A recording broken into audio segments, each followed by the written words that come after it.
اعوذ باللہ من الشیطان الرجیم بسم اللہ الرحمن الرحیم۔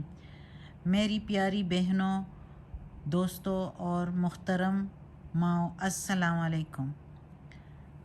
میری بہنوں، میں نے یہ قرآن مجید کا ترجمہ کر لیا ہے تو میرا دل چاہتا ہے کہ میں اس کو آپ لوگوں کے ساتھ بھی شیئر کروں، کیونکہ میری بہت ساری بہنیں تو یہ قرآن مجید پڑھتی رہتی ہے لیکن اس کو اس کا ترجمے کا کچھ پتہ نہیں کہ اس میں اللہ تعالیٰ ہمیں کیا کہہ رہے ہیں۔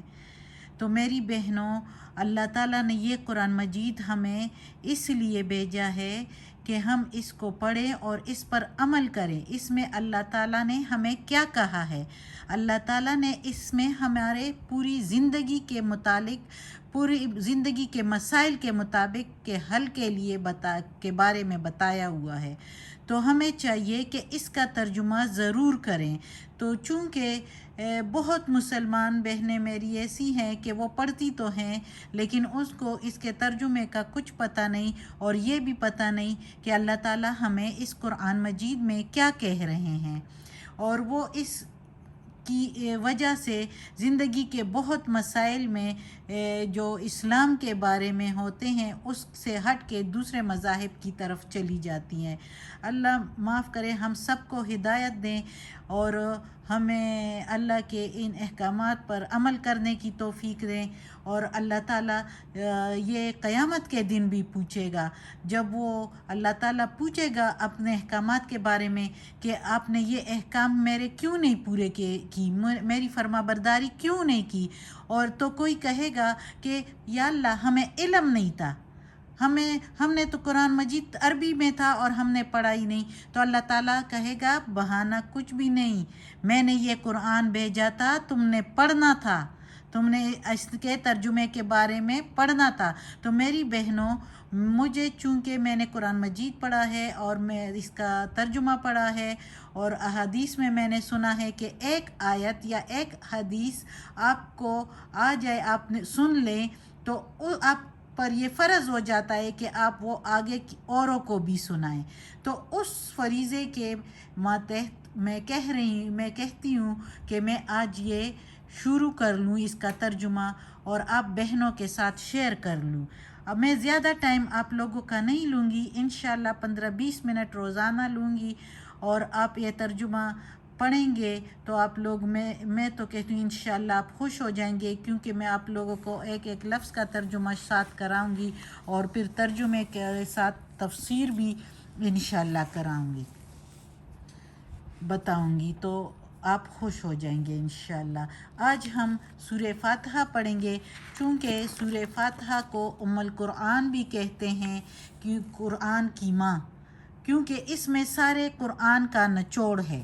تو آج ہم سورہ فاتحہ کا ترجمہ، میرے خیال میں تو زیادہ لوگوں کو آتا بھی ہوگا لیکن ہم پھر بھی پڑھیں گے، اس سے ہمارا ایمان تازہ ہوتا ہے، اور اس سے یہ ہے کہ جو ہماری ریویژن ہو جائے گی۔ تو میری بہنوں، آج یہ قرآن مجید کے یہ سورہ فاتحہ کے فضائل بھی بہت زیادہ ہیں، تو اس کی آج ہم ترجمہ شروع کرتے ہیں۔ قرآن مجید کا ترجمہ ادھر ہی سے شروع کرتے ہیں میری بہنوں، یہ ضرور آپ لوگ پڑھیں۔ بسم اللہ الرحمن الرحیم۔ شروع کرتی ہوں اللہ کے نام سے جو بڑا مہربان نہایت رحم والا ہے۔ بسم اللہ، شروع کرتی ہوں اللہ کے نام سے، اور رحمان جو مہربان ہے، رحیم جو رحم کرنے والا ہے۔ میری بہنوں، بسم اللہ الرحمن الرحیم کی اتنی فضیلت ہے کہ ہم جو کام کریں اور بسم اللہ الرحمن الرحیم سے شروع کریں تو اس کام میں برکت ہوگی۔ اس کے بارے میں آپ لوگوں کو ایک کہانی سناتی ہوں، ایک چھوٹی سی، کہ ایک یہودی لڑکی تھی، بچی تھی، وہ مسلمان بچیوں کے ساتھ کھیلتی رہتی تھی، تو چونکہ مسلمان بچے جو ہے وہ ہر کام شروع کرنے سے مسلمان جو ہے وہ بسم اللہ الرحمن الرحیم شروع کرتے ہیں، تو وہ بھی سنتی رہتی تھی ان سے بسم اللہ الرحمن الرحیم، تو اس کو عادت پڑ گئی، وہ بھی ہر کام شروع کرنے سے پہلے بسم اللہ الرحمن الرحیم پڑھنے لگی۔ اس کے ماں باپ کو جب پتہ چلا کہ یہ بچی بسم اللہ الرحمن الرحیم پڑھتی ہے اور یہ تو مسلمان پڑھتے ہیں، تو وہ اس کو روکتے تھے، لیکن وہ بچی جو ہے اس کو عادت پڑ گئی تھی، وہ پھر بھی پڑھتی تھی۔ اس کے ماں باپ نے کیا سوچا کہ ایسے تو ہم اس کو کچھ نہیں کر سکتے، لیکن اس کا کچھ بہانہ بنا کے تو اس کو ہم قتل کر دیتے ہیں کہ یہ بسم اللہ الرحمن الرحیم کیوں پڑھتی ہے۔ تو وہ کیا کرتے ہیں کہ اس کے باپ جو ہے وہ اس کا باپ اس کو ایک انگوٹھی دیتا ہے اور اس کو کہتا ہے کہ یہ سنبھال کے رکھو، یہ کسی کی امانت ہے اور میں تم سے لوں گی پھر۔ تو وہ کہتی ہے اچھا، وہ بابا، اور وہ اس کو ایک الماری میں رکھ دیتی ہے۔ الماری میں رکھ دیتی ہے تو اس کے باپ کو جو پتہ چلتا ہے کہ اس جگہ پر رکھی ہے، وہ لے جاتے ہیں اور دریا میں پھینک دیتے ہیں۔ پہلے زمانے میں یہودی لوگ زیادہ تر جو ہے وہ مچھلیوں کا کام کرتے، مچھلیاں پکڑتے تھے اور اسی کو بیچتے تھے اور اپنا جو ہے روزی کماتے تھے۔ تو وہ جو ہے مہمانوں کے لیے بھی مچھلیاں ہی زیادہ تر پکائی جاتی تھی۔ وہ کیا تھا کہ ایک دن پھر اس کے باپ نے جب انگوٹھی پھینک دی تو ان کو تو پتہ تھا کہ اب انگوٹھی نہیں ہے، اب میں اس سے انگوٹھی مانگوں گا اور یہ جب نہیں دے گی تو میں پھر اس کو مار دوں گا۔ اس نے کیا کیا کہ اپنے دوستوں کو بلایا، اپنے خاندان والوں کو بلایا، ان کا کھانا کیا اور مچھلیاں لے آئے اور اس کے بیٹی کے آگے رکھ دی دن سے کہ یہ تم صاف کرو اور ماں کے ساتھ پکاؤ، تاکہ مہمان آج آئیں گے تو ان کے آگے ہم یہ رکھیں گے، وہ ان کا کھانا ہے۔ وہ جو ہے بچی، وہ جب وہ مچھلیاں صاف کرتی ہے تو دیکھتی ہے کہ ایک مچھلی کے پیٹ سے وہ انگوٹھی نکل آتی ہے، وہ اس کو لے کے اپنے دوپٹے کے ساتھ باندھ لیتی ہے اور سنبھال لیتی ہے۔ جب رات کا کھانا مہمان کھا لیتے ہیں تو بچی سے باپ انگوٹھی مانگتا ہے، تو وہ انگوٹھی لا کے باپ کو دے دیتی ہے۔ اچھا، میں نے بتایا نہیں کہ جب وہ مچھلیاں صاف کرتی ہے تو بسم اللہ الرحمن الرحیم پڑھ کے تو وہ مچھلیاں صاف کرنا شروع کرتی ہے اور ایک مچھلی کے پیٹ سے وہ انگوٹھی نکلتی ہے اور وہ سنبھال لیتی ہے۔ رات کو جب باپ انگوٹھی مانگتا ہے مہمانوں کے سامنے تو وہ کیا کرتی ہے، وہ انگوٹھی نکال کے دے دیتی ہے۔ باپ حیران پریشان ہو جاتا ہے کہ یہ تو میں نے دریا میں پھینکی تھی، یہ کہاں اس کے پاس آ گئی۔ تو باپ اس سے سب کے سامنے پوچھتا ہے کہ تمہارے پاس یہ انگوٹھی کہاں سے آ گئی؟ وہ آگے سے کہتی ہے بابا، جب میں مچھلیاں صاف کر رہی تھی میں نے بسم اللہ الرحمن الرحیم پڑھا اور مچھلیاں صاف کرنی شروع کر دی تو ایک مچھلی کے پیٹ میں سے یہ انگوٹھی نکلی اور میں نے وہ سنبھال کے رکھ لی کہ آپ مانگیں گے تو میں دوں گی، تو آپ نے مانگی ہے تو میں نے دے دی۔ تو سب یہودی جو ادھر بیٹھے تھے ان پر بڑا اثر ہوا اس بسم اللہ الرحمن الرحیم کا۔ تو میری بہنوں، اس بسم اللہ الرحمن الرحیم کی اتنی فضیلت ہے کہ دریا میں پھینکی ہوئی انگوٹھی واپس اس بچی کو مل گئی۔ تو میری بہنوں، اس کا جو ہے ورد کیا کریں، ہر کام سے پہلے بسم اللہ الرحمن الرحیم ضرور پڑھا کریں۔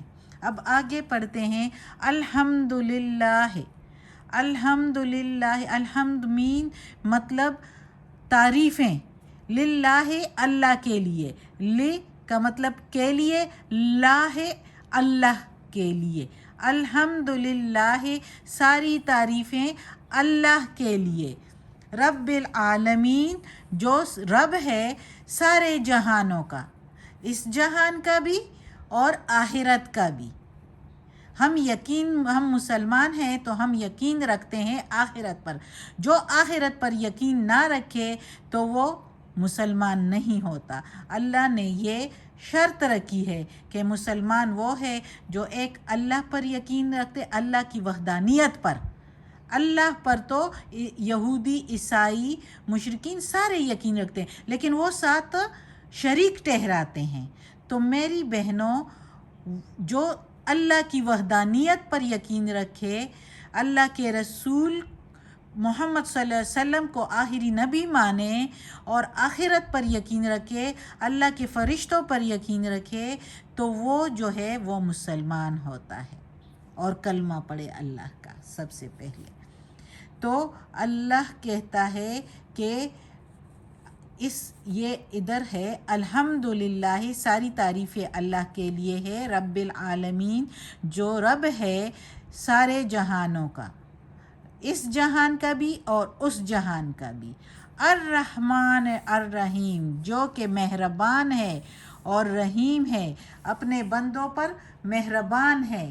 اللہ نے بہت آسانیاں ہمارے لیے پیدا کی ہے۔ دنیا کے لوگ کہتے ہیں کہ اسلام پر ایمان لا کر اور پھر اللہ کے حکم کی تابعداری کر کے تو بہت مشکل ہے۔ مشکل نہیں ہے میری بہنوں، اور آسانی پر بن جاتی ہے اگر آپ پکا یقین کریں اور اللہ پر اور اللہ کی وحدانیت پر اور آخرت پر، تو میری بہنوں یہ دنیا اتنی آسان ہو جائے گی کہ آپ یقین نہیں کر سکتی۔ دنیا میں تو ہم لوگوں نے اپنے لیے مشکلیں پیدا کی ہے، یہ بیٹی کی شادی ہے، جہیز بنانا ہے، یہ ہم نے اپنا گھر بنانا ہے، یہ گھر کے پھر جب گھر بن جاتا ہے تو گھر کو خوبصورت بنانا ہے، یہ عیش و آسائشیں بنانی ہے، یہ کچھ بھی معنی نہیں رکھتی۔ یہ مشکلات تو یہ ہیں، وہ اللہ نے تو آسانیاں فرمائی ہیں۔ اللہ کہتا ہے ایک آسان سے گھر میں رہو جو پکا بھی نہ ہو، اور اپنے لیے آسانی پیدا کرو۔ اللہ کہتا ہے میں آپ سے روزی کے بارے میں نہیں پوچھوں گا کہ کتنی روزی کمائی ہے، میں یہ پوچھوں گا آپ نے میرے احکامات، میری عبادت کی ہے، اس قرآن مجید کی تلاوت کی ہے، اس پر عمل کیا ہے، اس پر عمل کر کے آپ جو ہے حلال کی روزی کمائے، ایک وقت کی، 2 وقت کی روزی کمائیں، اور جو ہے آرام سے سوئیں، آرام سے اللہ کی عبادت کریں۔ یہ فکر نہ کریں کہ کل کو کیا کریں گے، بیٹی کے لیے جہیز کہاں سے پیدا کریں گے، پکا گھر کیسے بنائیں گے، یہ کچھ بھی معنی نہیں۔ جتنا کچھ ہوگا اتنا اللہ حساب کتاب ہوگا، اتنی ہی مشکلات آخرت میں بھی پیدا ہوگی۔ جتنی مشکلات اس دنیا میں آپ پیدا کر رہے ہیں اپنے لیے کہ پکا گھر بنائیں، مال دولت جمع کریں، بیٹیوں کو زیادہ زیادہ جہیز دیں، اور آگے جمع کریں، گاڑیاں لیں، بنگلے لیں اور جائیدادیں بنائیں، تو جتنا پیدا کریں گے میری بہنوں اتنا ہی ہمارے لیے مشکل ہوگا، اتنا ہی آخرت میں حساب کتاب ہوگا کہ جو مال دولت آپ نے کمایا ہے اس پر کیا کیا ہے، اور جو گھر آپ نے بنائے ہیں اس میں کس طرح آپ نے کس کو اس میں جو ہے کس کی مہمانی کی اور کس کو اس میں سہارا دیا ہے، تو یہ سارا حساب کتاب ہوگا۔ تو اللہ جو ہے بہت رحمان اور رحیم ہے، آسانیاں پیدا کی ہے ہمارے لیے۔ میری بہنوں جس کو اللہ نے جتنا دیا اس پر شکر اور صبر کریں، تو جتنا صبر اور شکر کریں گے اور اللہ کے احکامات پر جو ہے ہم عمل کریں گے، ہمارے لیے آسانی ہوگی۔ آگے اللہ تعالیٰ نے فرمایا ہے مالک یوم الدین، جو مالک ہے آخرت کے دن کا۔ اچھا میری بہنوں اللہ کس دن کا مالک نہیں ہے؟ ادھر تو اللہ نے لکھا ہے میں مالک ہوں آخرت کے دن کا، لیکن اللہ مالک ہے اس دن کا بھی جس دن ہم پیدا ہوئے، اللہ مالک ہے اس دن کا بھی جس دن ہم جو ہے جو کام کرتے ہیں، اب اس دن کا بھی ہے یہ جو ہم اس دن یہ ترجمہ کر رہے ہیں۔ ہر دن کا مالک ہے، جس دن ہم اٹھتے ہیں صبح کو اس دن کا مالک ہے، ہر دن رات کا مالک جو ہے وہ ہمارا اللہ ہے، اللہ واحد اللہ۔ تو میری بہنوں ہم کو تیاری کرنی چاہیے۔ اس جگہ پر اللہ نے آخرت کا نام کیوں لکھا ہے مالک یوم الدین، یعنی آخرت کے دن کا مالک، یعنی اس لیے یہ لکھا ہے ہمیں یاد دہانی کے لیے کہ میں اس دن کا مالک ہوں، اس دن میں ایک ایک چیز کا حساب لوں گا۔ آپ تیاری رکھو، اس دن کے لیے تیاری رکھو۔ تو اس دن کے لیے تیاری کیا ہے میری بہنوں؟ اللہ کے احکامات پر تیاری، اللہ کی احکامات کی فرما برداری، اللہ کی حکم برداری۔ اللہ کی حکم برداری کیسے ہوگی؟ وہ ایسے ہوگی کہ ہم اس قرآن مجید کا ترجمہ کریں اور اللہ ہمیں اس میں جو کچھ کہہ رہے ہیں اس کے مطابق ہم اپنی زندگی گزاریں۔ اس میں سارے مسائل کا حل ہے۔ اللہ کہتا ہے اس قرآن مجید میں یہ میں نے دیا ہے، یہ شفا بھی ہے اور اس میں آپ کے مسائل کا حل بھی ہے۔ شفا اس میں ایسے ہے کہ ہم اس کو پڑھیں اور اپنے اوپر پھونکیں تو یہ ہمارے لیے یہ شفا ہے، اور ہمارے مسائل کا حل کیسے ہے کہ ہم اس کا ترجمہ پڑھیں، اس کے اوپر عمل کریں تو ہمارے سارے مسائل حل ہو جائیں گے۔ پھر آگے اللہ تعالیٰ نے بتایا ہے ایاک نعبد۔ اب یہ اللہ تعالیٰ ہمیں کہتے ہیں کہ تم بولو ایاک نعبد، اے اللہ ہم تمہاری ہی عبادت کرتے ہیں۔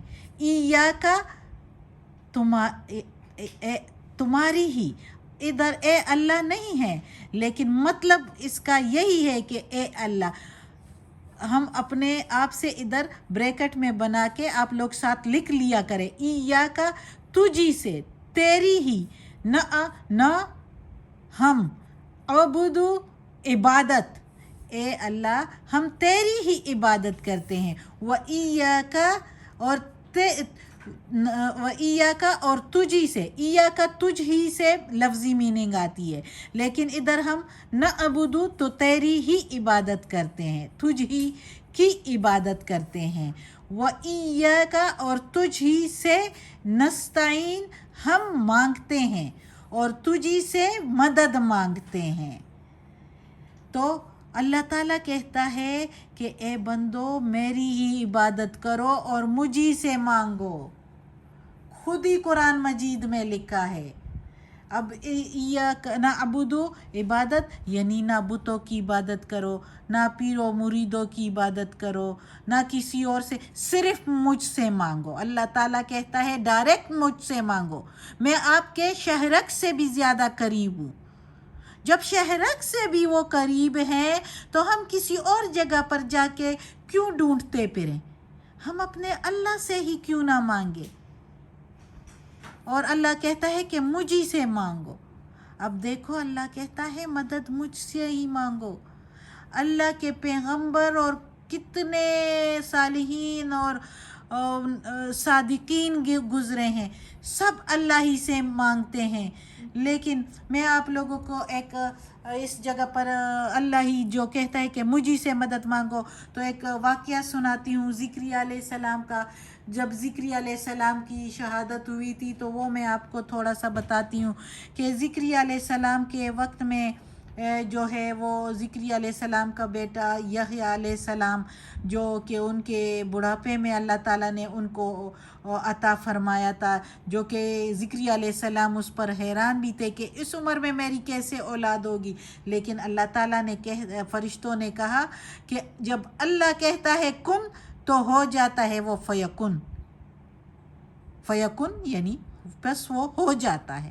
تو اللہ نے لکھا ہے تمہارے لیے، اور اس کا نام بھی اللہ نے رکھا تھا یحییٰ، کہ جب پیدا ہوگا تو اس کا نام رکھنا ہے یحییٰ۔ تو کیا ہوا کہ اس زمانے میں جو بادشاہ تھا تو اس کی بیوی جو ہے وہ ان کو جو مسئلہ تھا کہانی، تو وہ پھر واقعہ بہت بڑا لمبا ہے تو میں ادھر سے شارٹ کر دیتی ہوں کہ شارٹ کٹ میں وہ تھا کہ بادشاہ کہتا تھا کہ زکریا علیہ السلام موجود ہے، وہ مجھے یہ کام نہیں کرنے دیں گے۔ اس کی بیوی کہہ رہی تھی کہ یہ آپ مجھ پر چھوڑ دیں، میں کر لوں گی۔ وہ کہتے تھے بادشاہ اجازت نہیں دے رہے تھے، لیکن آخر ملکہ کی باتوں میں آ کے اس نے اجازت دے دی، اور ملکہ نے جو ہے نا اپنی فوج جو ہے وہ زکریا علیہ السلام کے پیچھے بھیج دی کہ اس کو قتل کر دے، تو شہید یعنی کر دے۔ تو وہ جو ہے وہ گئے ہیں اس کے فوج اور اس کے پیچھے، تو گھر میں یحییٰ علیہ السلام تھے، تو انہوں نے پہلے تو اس سے پوچھا کہ کہاں ہیں تمہارے بابا۔ جب انہوں نے وہ جواب نہیں دیا تو انہوں نے ان کو بھی شہید کر دیا۔ جب یحییٰ علیہ السلام آئے گھر کے دروازے پر، جب دیکھا کہ انہوں نے تو میرے بیٹے کو مارا، اب یہ میرے پیچھے، انہوں نے کچھ سن لیا تو وہ بس بھاگے۔ جب وہ بھاگے فوج بھی اس کے پیچھے بھاگی۔ وہ گئے جنگل میں، جنگل میں بھی اس کے پیچھے فوج پڑی۔ وہ جنگل میں جاتے جاتے وہ جو ہے پریشان اور اوسان ہتا ہو گئے تھے اس کے، اتنے میں ایک بڑے درخت کے پیچھے چھپ گئے اور اس درخت سے کہا کہ اے درخت، میں اللہ کا پیغمبر ہوں، مجھے پناہ دے دو۔ وہ درخت پھٹ گیا، وہ اس میں اندر گھس گئے اور وہ درخت دوبارہ بند ہو گیا۔ فوج اس کے پیچھے جنگل میں پھر رہی ہے۔ اب وہ کہہ رہے تھے وہ یہاں ہی کہیں ہے، ادھر ہی کہیں چھپے ہوئے ہیں۔ فوج پھر رہی تھی۔ جب اس درخت کے نزدیک ایک بندہ پہنچا تو اس نے دیکھا کہ اس کا دامن تھوڑا سا باہر نظر آ رہا تھا۔ انہوں نے کہا ہے کہ نہیں ہے اس درخت کے اندر، کیونکہ وہ اللہ کے پیغمبر ہے، اس درخت نے اس کو جگہ دی ہوگی، اس درخت کے اندر ہے، اس درخت کو کاٹ دو۔ انہوں نے اس درخت کو کاٹ کے وہ زکریا علیہ السلام کو بھی شہید کر دیا، ان کا خون بہنے لگا۔ تو اللہ نے کہا اے زکریا، اگر مجھ سے مدد مانگتے تو یہ تمہارا بال بھی نہیں بھیگا کر سکتے۔ آپ نے درخت سے کہا۔ تو میری بہنوں، ڈائریکٹ اللہ سے مدد مانگو۔ دیکھو کیسی باتیں ہیں، ڈائریکٹ اللہ کہتا ہے مجھ سے مانگو۔ جب اللہ سے مانگو گے تو اللہ سب کچھ دینے والا ہے۔ اللہ کے دربار میں کسی چیز کی کمی نہیں ہے، کسی چیز کی کمی نہیں ہے۔ وہ صرف آزماتا ہے، وہ دیکھتا ہے کہ میرا بندہ مجھ سے مانگتا ہے یا کسی اور طرف جاتا ہے۔ تو میری بہنوں، اللہ ہی سے مانگو۔ اچھا، پھر اللہ تعالیٰ کہتے ہیں کہ اب کہو اہدنا ہدایت نہ مجھ کو، نہ کا مطلب ہے میں یا ہم، اہدنا ہم کو دے دے ہدایت، صراط و راستے کی، مستقیم سیدھے کی۔ اے اللہ مجھے ہدایت دے سیدھے راستے کی۔ یہ ساتھ لکھا کریں تو زیادہ بہتر ہوگا۔ اہدے ہدایت نہ مجھ کو، صراط راستے کی، مستقیم سیدھے راستے کی، سیدھے۔ تو یا اللہ مجھے ہدایت دے سیدھے راستے کی۔ دیکھو کتنی پیاری دعا ہے، اللہ تعالیٰ نے ہم سے کروا رہے ہیں، مجھے ہدایت دے سیدھے راستے کی۔ سیدھا راستہ کون سا ہوتا ہے؟ جو سیدھا جنت کو جاتا ہے، جو سیدھا جنت کو جاتا ہے۔ جنت کو کیسے جاتا ہے؟ ہدایت ہم کیسے مانگیں گے؟ کیا ہدایت ہے؟ ہدایت یہ ہے کہ اللہ ہمیں اپنی فرما برداری میں لے لے، اپنی حکم برداری میں لے لے، اپنا خالص بندہ بنا دے، اپنے صالحین میں شامل کر لے۔ اس کو سیدھا راستہ کہتے ہیں، صراط مستقیم اس کو کہتے ہیں۔ تو اللہ کہتا ہے ہدایت مانگو مجھ سے، اہدنا الصراط المستقیم، ہدایت دے دے مجھ کو سیدھے راستے کی۔ پھر اس کے بعد ہے صراط الذین، اللہ تعالیٰ کہتا ہے کہ مانگو وہ راستہ، ان لوگوں کا راستہ، انعمت علیہم، جس پر تو نے انعام کیا، انعمت انعام کیا، علیہم ان پر، یعنی جن پر تو نے انعام کیا۔ وہ کون ہے جن پر انعام کیا؟ وہ اللہ کے انبیاء، صادقین، صالحین، اللہ کے حکم بردار، اللہ کے فرما بردار، اللہ کے متقین، اللہ کے پرہیزگار بندے۔ تو اللہ کہتا ہے کہ مجھ سے دعا کرو کہ راستہ دے دے ان لوگوں کا جن پر تو نے انعام کیا ہے، غیر المغضوب علیہم، نہ کہ ان لوگوں کا جو کہ گمراہ ہیں، ولدالین، اور نہ ان لوگوں کا کہ جو بھٹکے ہوئے ہیں۔ تو گمراہ اور بھٹکے ہوئے کون ہیں؟ یہودی اور عیسائی، یہودی اور عیسائی گمراہ اور بھٹکے وہ ہیں. انہوں نے کیا کر دیا یہودیوں نے؟ وہ یہودی نے عزیر علیہ السلام کو نعوذ باللہ اللہ کا بیٹا بنا دیا، اور عیسائیوں نے جو ہے نصارہ بھی کہتے ہیں، انہوں نے عیسیٰ علیہ السلام کو ایک دوسرے کی دیکھا دیکھی میں عیسیٰ علیہ السلام کو نعوذ باللہ اللہ کا بیٹا بنا دیا، اور بھٹکے ہوئے ہیں، گمراہ ہے اور بھٹکے ہوئے ہیں. تو اللہ کہتے ہیں کہ اس کی پناہ مانگو، نہ کہ ان لوگوں کا جو کہ یہودی ہے، نصارہ ہے. مطلب تو یہ ہے، میننگ تو لفظ یہ ہے کہ جو مغضوب گمراہ ہیں، ضالین بھٹکے ہوئے ہیں، تو ان کے راستے سے بچا، ان سے بچا، یعنی یہودی اور عیسائیوں کے اور جو بھٹکے ہوئے لوگ ہیں ان سے بچا. تو میری بہنوں آج کل دیکھو تو ہم میں سے بھی بہت لوگ گمراہ ہیں، بھٹکے ہوئے ہیں، کیونکہ وہ ترجمہ ان کو پتہ ہی نہیں ہے کہ اللہ تعالیٰ ہم سے کیا کہہ رہے ہیں. میری بہنوں اگر آپ سے کوئی پوچھے، کوئی مشرک آئے اور کہے کہ آپ لوگ یہ نماز پڑھتے ہیں، اس میں یہ سورہ فاتحہ پڑھتے ہیں، آپ لوگ یہ پڑھتے ہیں، آپ لوگوں کو اس کا ترجمہ پتہ ہے، یہ آپ لوگ کیا پڑھتے ہیں، اس کا کیا مطلب ہے؟ تو آپ لوگ کیا جواب دیں گے جب آپ کو لوگوں کو پتہ ہی نہیں ہوگا، اس کا ترجمہ ہی نہیں آتا ہوگا؟ تو میری بہنوں جب ایک مسلمان ہو کم از کم سورہ فاتحہ کا ترجمہ تو اسے آنا چاہیے، لا الہ الا اللہ محمد رسول اللہ کا ترجمہ اسے آنا چاہیے، اشہد ان لا الہ الا اللہ و اشہد ان محمد عبدہ و رسولہ کا ترجمہ تو ان کو آنا چاہیے. تو میری بہنوں ترجمہ ضرور کرو. آپ لوگ کہو گے میرے پاس ٹائم نہیں ہے، یہ ٹائم جو ہے اپنے لیے گزارو. تم لوگوں کا اپنا ٹائم یہ ہے جو یہ 20-25 منٹ آپ لوگ اپنے ترجمے کو دے دیں، اور اپنے یہ جب ترجمہ آپ لوگ کریں گے اور اس پر عمل کریں گے تو آپ کا آخرت بھی سنور جائے گا، اور آخرت ہی سب کچھ ہے. یہ دنیا کا ٹائم کچھ بھی نہیں ہے.